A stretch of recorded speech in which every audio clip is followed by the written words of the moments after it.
Job లేక ఇబ్బంది పడుతున్నారా? అయితే మెడికల్ కోడింగ్ మీకు మంచి ఆప్షన్. వెంటనే కాల్ చేసి కోర్సులో జాయిన్ అవ్వండి.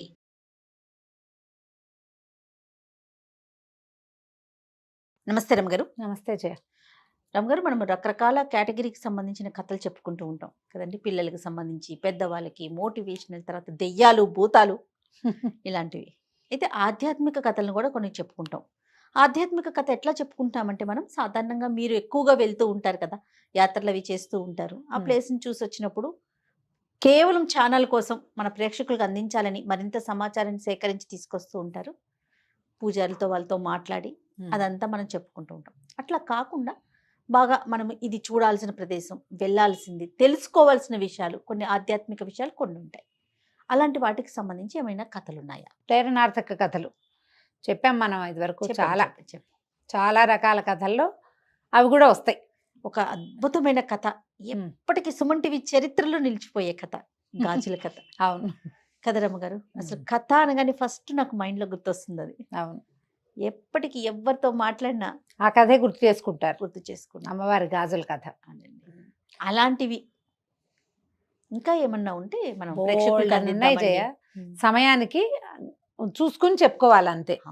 మనకి అసలు భారతదేశమే ఆధ్యాత్మికమైంది. ఇక్కడ ఉన్న స్పిరిచువాలిటీయే చాలా గొప్పది. మనం ఏం చేస్తామంటే భక్తిని స్పిరిచువాలిటీని కలుపుకుంటాం. భక్తి వేరు, ఆధ్యాత్మికత వేరు. భక్తి అంటే మనం భగవంతుణ్ణి పూజించటము, ప్రార్థించటము, ఆరాధించటము, పూజలు, వ్రతాలు, నోములు, వ్రతకథలు, తర్వాత మన సంస్కృతి సంప్రదాయాల్ని అనుసరించి ఏ సమయాల్లో ఏ దైవారాధన చేసుకోవాలి, ఆరాధిస్తున్న ఆ దైవం పట్ల మనకి అచంచలమైన భక్తి, విశ్వాసము కలిగి ఉండటము భక్తి, డివోషన్ అంటాం. ఆధ్యాత్మికత, స్పిరిచువాలిటీ అంటే ఈ పూజలని దాటేది. ఈ పూజలో మనకి చిన్న చిన్న లోపాలైతే సహించలేం మనం. అవును, అయ్యో ఏదో తప్పు చేశామనిపిస్తుంది, అపరాధం, దైవాపరాధం చేశామనిపిస్తుంది. అయ్యో వాళ్ళు అదేదో సరిగ్గా చేయలేదు, ఇది చేయకూడదు. అదంతా క్రతువు, కర్మ, విధానం మీదే వెళ్తాయి. క్రతువు, కర్మ, విధానము, సమయాసమయాలని దాటి ఉండేదే ఆధ్యాత్మం. నిజానికి మనం ఇన్ని పూజలు చేసుకుంటాం. ఈ పూజ ఎప్పుడైనా ఒక దశలో ఇది మనమే చేస్తున్నామని మనకు తెలుస్తుందా? మనం భగవంతుని పూజించడం అంటే మనని మనం పూజించుకోవటమే, మనని మనం సరి చేసుకోవటమే. భగవంతుడు ఎక్కడో లేడు, మనలోనే, మనతోనే ఉంటాడు. అతడే నేను అని తెలియటమే స్పిరిచువాలిటీ. నేననేది ఒట్టి చొక్కాయే. ఈ చొక్కా లోపల అసలైన వాడు ఉన్నాడే, వాడు భగవంతుడే. వాడు వేరు, ఈ కనబడేది వేరు అనేది అర్థం కావాలి. అది ఎప్పుడు అర్థమవుతుంది? ఎంతసేపు మనం ఇదే చూస్తాం కదా, దీని నడక, దీని నడత, దీని నడవడిక, ఇదే మనం చూస్తూ ఉంటాం. ఇది నేను కాదు అనేది మనకి ఎప్పటికీ అర్థం కాదు. ఏదో ఒక్క దశలో తెలుస్తుంది. కొంతమంది ఈ ప్రాపంచికమైన, ఈ చుట్టూతా కనపడే ప్రపంచం అంతా నాటకమని, ఇది నేను కాదని, నేను ఇందులో నుంచి వేరైన వాడినని చిన్నతనంలోనే తెలుసుకుంటారు. వాళ్ళని మనం యోగులు అంటాం, కొంతమందిని ఋషులు అంటాం, కొంతమంది బాబాగారులు అవుతారు. రమణ మహర్షి ఆయన కూడా అలాంటి వారు. ఆయనకు తెలిసిపోయింది చిన్నప్పుడే. ప్రతివాడికి మరణం లోపల ఎప్పుడో ఒకప్పుడు తెలుస్తుంది. మనకి తెలిసినా కూడా ఏంటంటే ఒక్కోసారి అర్థం అవుతుంది, ఏదో వింటాము, మనకి తెలుస్తుంది మనదేం లేదు, మన చేతిలో ఏం లేదు, ఇదంతా ఒట్టి పైపే భ్రమ, మనం చిత్తభ్రమలో ఉన్నాం అని తెలుస్తుంది. కాసేపటికి మళ్ళీ విష్ణుమాయా విలాసంలో కరిగిపోతాం, మనం మర్చిపోతూ ఉంటాం. దాన్ని తెలుసుకోవాలి, ఈ ప్రత్యేకమైన విషయాన్ని. పూర్వం ఒక రాజుగారు ఉండేవారు. ఆయనకి చాలా కాలం సంతానం కలక్క ఆయన ఆ ఊరు ఈ ఊరు, అక్కడికి ఇక్కడికి, స్వామీజీలకి, ఆశ్రమాలు, ఈ అరణ్యానికి, దేవాలయాలకి, మఠాలకి తిరుగుతూ ఉండేవారు. వాళ్ళకి చాలా దూరంలో ఉన్న ఒక అడవిలో ఒక ఋషిగారు ఆయన శిష్యులతో పాటు ఉన్నారని యోగిని కలవడానికి వెళ్ళారు. కలిసి ఆయన దండం పెట్టి, సంతానం లేదు నాకు అంటే, నీకు లేరు నాయన, నీ రాజ్యాన్ని సుభిక్షంగా పరిపాలించు, కాలం ఎలా జరిపితే అలా జరుగుతుంది, వెళ్ళిరమ్మన్నారు. రాజుగారి ఖిన్న వదనంతో ఆయనకు అర్థం, సుపుత్ర ప్రాప్తిరస్తు శీఘ్రమేవ సుపుత్ర అనలా యోగి అంటే, లేదు అర్థమైపోయింది. ఆయన దిగులుగా తలకాయ వంచుకుని వెళ్ళిపోతున్నాడు. ఆ నదీ తీరంలో ఈయన ఈ యోగి గారి ఈ మహాయోగిని ఎవరినైతే ఈ రాజుగారు కలిశారో ఆయన ప్రథమ శిష్యుడు ఎదురుపడ్డాడు, పలకరించాక ఆయన అన్నాడు, ఎందుకంటే ఖిన్నవదనంతో ఉన్నారు మహాప్రభు, లేదు మహారాజా ఏమిటి మీ దిగులు చెప్పండి అంటే, సంతానం లేదండి అన్నాడు. శిష్యుడు వెంటనే శీఘ్రమేవ సుపుత్ర ప్రాప్తి రస్తు, మహానందంతో పొంగిపోయాడు రాజు. గురువుగారు చెప్పాల, శిష్యుడు చెప్పాడు. శిష్యుడు కూడా ఏం తక్కువవాడు కాదు, ఈయన కొన్ని సంవత్సరాలుగా తపస్సు చేసుకునేవాడు. ఆనందంతో అంతకంటేనా నాయన, మీ వల్ల ఇవాళ నా జీవితం చరితార్థం అయిపోయిందని పదే పదే దండాలు పెట్టి శిష్యుడు కుసలు దర్భలు అవి పట్టుకుని ఓ చెంబుతో నీళ్లు పట్టుకుని గురువుగారిని చూడబోయాడు. గురువుగారు అన్నారు, ఏమిటి నువ్వు చేసిన పని? రాజుకి జాతకరీత్యా సంతానం లేదు, అందుకని నేను అతన్ని రాజ్యాన్ని సుభిక్షంగా పరిపాలించుకో, కాలం ఎలా నడిపితే అలా నడువు అని చెప్పా. నువ్వేమో సుపుత్ర ప్రాప్తిరస్తు అన్నావు. అనగానే శిష్యుడికి బాధ వచ్చేసింది.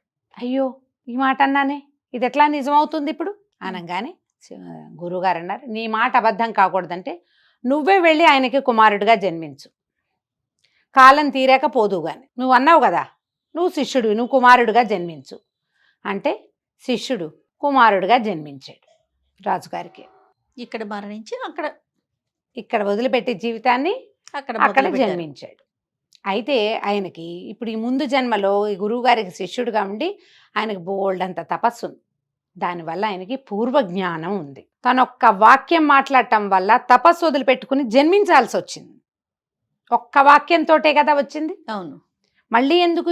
ఆయన ఏమనుకున్నాడు? గురువుగారి వెనకాలండి మోక్షాన్ని సాధించాలనుకున్నాడు. మోక్షం అంటే పునరావృత్తి రహితమైనది, మళ్ళీ పుట్టే పని లేదు. ఇప్పుడు ఏమైంది? ఇప్పుడే పుట్టాల్సి, సమీప భవిష్యత్తులోనే పుట్టవలసి వచ్చింది. అవును. అందుకని ఈ జ్ఞానం వల్ల ఆయన మాట్లాడేవాడు కాదు, లక్షణంగా బాగుండేవాడు. రాజుగారి కుమారుడు అంటే గురుగారి పోలికలతో ఎందుకు పుడతాడు? రాజుగారి భార్య పోలికలు, రాజుగారి పోలికలు, మేనమావ పోలిక వచ్చి చక్కటి సమున్నతాకారుడైన పిల్లవాడు, ఉంగరాల జుట్టు, అన్ను ముక్కు లక్షణంగా ఉన్నాయి, బలశాలి బలిష్టంగా ఉన్నాడు, అన్ని పనులు చేయగలడు. మాట లేదు, మాట్లాడేవాడు కాదు. బాధగా ఉండేది. పోనీలే ఏదో ఒక సంతానం ఉందని ఉంచుకున్నారు. కొంతకాలం బాగా అంతవాడు ఒక 14-15 ఏళ్ల వాడు అయినాక ఈ సేవకులందరూ చుట్టుపక్కల అడవుల్లో జంతువులు పెరిగిపోయినాయని ఊళ్ళ వాళ్ళు వచ్చి చెప్తారు, చాలా క్రూర జంతువులు ఎక్కువైనాయి, రాజుగారు వచ్చి వేటాడాలంటే రాజు మృగయా వినోదానికి వెళ్తాడు. వేటకాడ వెళ్ళారు. వెళ్తుంటే వీళ్ళు ఏం చేశారు, రాజకుమారుడు కూడా కొంచెం ఏదో ఇది ఉంటుందని తీసుకుపోయి ఈ రాజకుమారుడిని కూడా ఈ గుంపులో కలిపారు. ఆ వేటకెళ్ళే వాళ్ళలో అందరూ వేటకెళ్ళారు. వెళ్తే రాజకుమారుడేమి వాటిని వీటిని కొట్టటాల బాణాలు వేయటాలు అవి వచ్చు, కానీ అతనికి ఏం ఆసక్తి లేదు, నిశ్శబ్దంగా ఉంటాడు. వెళ్తుంటే అంతా మాటేసి ఉన్నారు, ఏవి పిట్ట కదలటల్లా. అయితే ఆ అడవిలో ఒక ప్రత్యేకమైన పిట్టలు ఉన్నాయి, వాటి మాంసం చాలా బాగుంటుంది. ఒక 5-6 సార్లు విన్నాడు ఆ మాటలన్నీ. వీళ్ళు మాటు వేసున్న చెట్లకి అవతల చెట్ల మీద ఆ పిట్టలు ఉన్నాయి. రాజకుమారుడి పక్కన ఒక అతను నుంచునున్నాడు. ఆ పిట్టల్ని చూస్తున్నాడు, కానీ ఎక్కడున్నాయో తెలియటల్లా. చెట్లు దట్టంగా ఉంటాయి, అడవిలో పెంపకపు చెట్లు కావు కదా, ఆ లోపల గుబుర్లలో పిట్ట ఎక్కడుందో అది పలికితే కొట్టచ్చు. అవును. ఇంతలో ఏమైంది, పిట్ట కూసింది. కూయగాని రాజకుమారుడి పక్కనున్నవాడు చటుక్కన బాణం వేశాడు. సన్నటి బాణాలు పిట్టలకి చిటుక్కుని తగిలేస్తాయి. పిట్ట కాస్త తగిలింది, అది పక్షి రాలి పడిపోయింది. ఇతనికి రాజకుమారుడు మాటే మరణం అన్నాడు. ఈ పక్క నుంచి వాడు ఉలిక్కిపడ్డాడు. ఎవరు మాట్లాడారు? చూస్తే రాజకుమారుడు. 15 సంవత్సరాల నుంచి నోరెత్తి ఎరగడు అబ్బాయి, నువ్వు కూడా లేదు, మాటే మరణము అన్నాడు. రాజకుమారుడు మాట్లాడాడని వాడు కేకలు పెట్టాడు. అంతా చేరారు, మళ్ళీ మాట్లాడించడానికి ప్రయత్నం చేశారు. కిక్కురు మళ్ళా మాట్లాడలా. అందరూ రాజుగారి దగ్గరికి సాయంకాలం మొత్తం అంతా వెనక్కి వెళ్ళిపోయారు. రాజుకు చెప్పారు, రాజకుమారుడు మాట్లాడాడు, మేం విన్నాము, మళ్ళీ మాట్లాడించండి అన్నాడు ఆయన. ఎవరు మాట్లాడించలేకపోయారు. అబ్బాయి ఏం మాట్లాడటల్లా. అంతకుముందు రాజుగారు ఏం చేశారు, మా అబ్బాయిని మాట్లాడిస్తే 1,00,000 రూపాయలు ఇస్తానని ప్రకటించారు. ఎంతమంది ప్రయత్నించినా అబ్బాయి చూసేవాడు, నవ్వేవాడు, కానీ ఏనాడు మాట్లాడేవాడు కాదు. ఇప్పుడు ఈ వచ్చిన అధికారులంతా డబ్బుల కోసం చెప్పినట్టే, అంతేగా. అబ్బాయి మాట్లాడాడని చెప్పారు, ఇప్పుడు మాట్లాడించండి అంటే ఏమీ మాట్లాడటల్లా. రాజుకి పిచ్చి కోపం వచ్చి ఎవరైతే ఈ అబ్బాయి మాట్లాడాడని చెప్పారో వాళ్ళకి మరణశిక్ష విధించాడు. ఈ రాకుమారుడు మాట్లాడితే మరణమే అన్నాడు. మళ్ళీను. మాటేగా మరణం అనేసరికి రాజు వినేశాడు. మిగిలిన వాళ్ళందరిది ఎవరి గొంతు కాదది. అబ్బాయి నోరు కదులుతుండగా దాసీలు కొంతమంది చూశారు. మాట్లాడాడు. యువరాజు చూశామన్నారు, విన్నారు. ఇక రాజు కొడుకుని విపరీతంగా బతిమలాడాడు.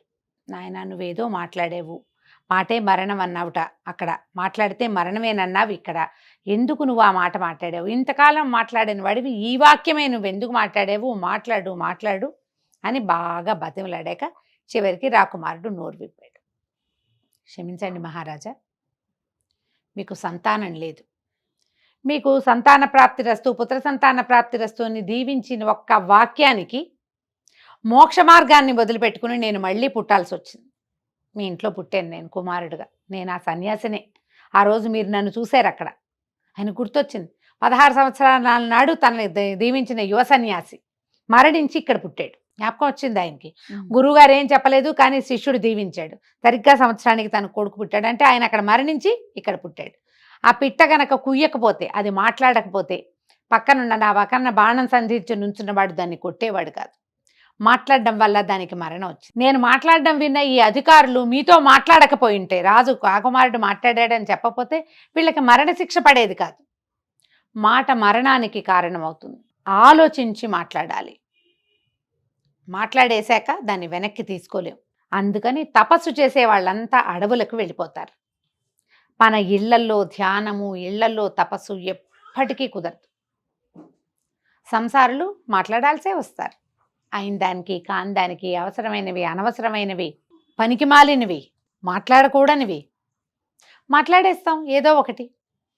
ఎప్పుడూ ఎక్కడో చోట ఇరుక్కుంటూనే ఉంటారు. సమాధానం చెప్పవలసిన స్థితే వస్తుంది. ఒక్కొక్కసారి ప్రమాదంగా కూడా పరిణమిస్తుంది. మాటలతోటి ప్రఖ్యాతి పొందిన వాళ్ళు ఉన్నారు. మాటల వల్ల ఇబ్బందులు, ఆ ప్రఖ్యాతి పొందిన వాళ్ళే ఇబ్బందుల్లో కూడా పడతారు. మాటకి అంత ఇది ఉంది కదా, అంత శక్తి ఉంది. అందుకని నిశ్శబ్దాన్ని పాటించాలి. దానికోసమని ఈ పూర్వకాలం ఋషులు, తపస్సులు వీళ్ళంతా ఏం చేసేవాళ్ళు? అడవులకు వెళ్ళిపోయేవాళ్ళు, వెళ్ళి ధ్యానం చేసుకునేవాళ్ళు. ఈ మన తపస్సు చేసిన ధ్రువుడు అంతఃపురంలో నుంచి వెళ్ళిపోయి అడవిలో కూర్చున్నాడు విష్ణువు కోసం. ఆ తపస్సు ఏదో అంతఃపురంలో చేసుకోపోయాడా? మనం ఇంట్లో మెడిటేషన్కి కూర్చుంటామా, ఫోన్ మోగుతుంది, మెసేజ్ వస్తుంది, కొరియర్ వస్తుంది, స్విగ్గీ వస్తుంది, వాకిట్లో ఎవరో మాట్లాడతారు, ఎవరో బెల్లు కొడతారు, ఎవరి అడ్రస్ చూడడానికి మన ఇంటికి వస్తారు, ఆ అడ్రస్ కనుక్కోవడానికి కరెంటు బిల్లు వస్తుంది, ఇస్త్రీ బట్టల అబ్బాయి ఇస్తాడు. అసలు అవదు. ఒక పావు గంట ధ్యానం కుదరదు. ఎవ్వరూ లేని సమయంలో ధ్యానం చేసుకోవాలి. అట్లాంటిది ఏ సమయం ఉంటుంది? అందుకే బ్రాహ్మీ ముహూర్తంలో ధ్యానం సంగతి చెప్తారు. అప్పుడు ఈ పనులు వ్యవహారాలు ఏముండవు. ప్రపంచం అంతా నిద్రపోతుంది కాబట్టి బ్రాహ్మీలో చేసుకోండి, పొద్దున్నే చేసుకుంటే ధ్యానం బాగా కుదురుతుంది, ప్రశాంతత ఉంటుంది, వాతావరణం నిశ్శబ్దంగా ఉంటుంది. అనవసరమైన చిక్కుల్లో పడకూడదు, ఎక్కువ సార్లు పుట్టకూడదు. జీవితాంతాలకు సార్థకం లభించాలి. మనకి జీవితం సార్థకంగా అవ్వాలి అంటే మౌనాన్ని పాటించండి. ఎంత తక్కువ మాట్లాడితే అంత మంచిది. ఇప్పుడు నాలాంటి వాళ్ళు ఏం తక్కువ మాట్లాడతారు, వాగుతూనే ఉంటాం, ఏదో ఒకటి చెప్తూనే ఉంటాం కదా. కానీ మేము నిశ్శబ్దంగా ఉండే సమయాలు ఉన్నాయి కదా, ఖచ్చితంగాను ఉంటాయి కదా ప్రతి వాళ్ళకి. ఆ నిశ్శబ్ద సమయాల్లో పూర్తి నిశ్శబ్దాన్ని పాటించండి. ఉపవాసం ఉన్నప్పుడు అస్సలు ఎవరితోటి మాట్లాడదు. ఉపవాసాన్ని, మౌనమే ఒక ఉపవాసంగా కూడా పెట్టుకోండి. దానివల్ల ఏంటంటే భక్తి మార్గం కాదు, ఆధ్యాత్మిక మార్గంలో మనం ముందుకెళ్తాం. భగవంతుని చేరే సులువైన ఉపాయాల్లో ఒకటి నిశ్శబ్దం కూడా. మీకు అది కావాలంటే దాంట్లోకి ప్రయాణించండి. తప్పకుండా రమ్మగారు. నమస్తే. నమస్తే.